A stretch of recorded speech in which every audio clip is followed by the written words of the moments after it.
I mean, for instance, if you're marketing and you know, well, this is how we've always done it and this is what's already worked, so obviously we wouldn't try something new. If you sit with that perception, you've got to see that it's in your own mind. And it's not actually a reflection of the world. And it's certainly not a reflection of changes in the world. I think that anybody can look and go, okay, things change when you attempt to slow down the rusting of metals. The goal isn't to stop it completely from breaking down. It's to slow it as much as possible because things are changing. Even the things that change most slowly are changing. And yet, we'll have a perception and think, well, this will hold true forever. Why would a perception remain true while the world is changing? And seeing that and going, well, geez, this perception is a lot more static than life is. Maybe I should be open to other things. I don't have to destroy this. You know, it might have guided me conveniently in the past, and it might continue to serve me. But why would we have to cling to it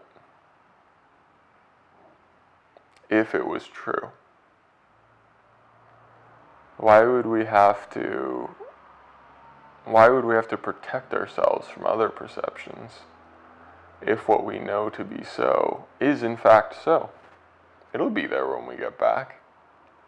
The only concern is revealing your own ignorance, is revealing that, wow, this thing I've taken to be true hasn't been, isn't, won't be.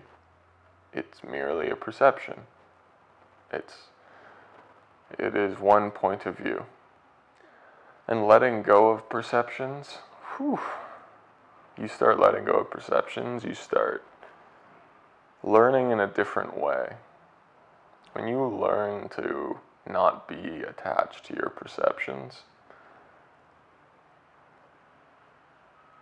you stop functioning on the best perception you've had so far that you've been able to catch and remember. And you start looking at life in the moment, and you get relevant perceptions to what you're doing. And if it is a rehash of something that occurred to you 5 years ago, it'll show up when it should show up. You don't have to keep it in place and stop anything else from replacing it for fear of when the time comes, I need it to be there. It'll come. It'll show up. And maybe something much better will show up if you're open to it. So I think that that's how we limit ourselves in a nutshell, is conviction. It's what we know that just ain't so. Whether, for everything we do, we get convinced. And then we're not open. We're not open to anything. We know how it is. Why would we need to be open?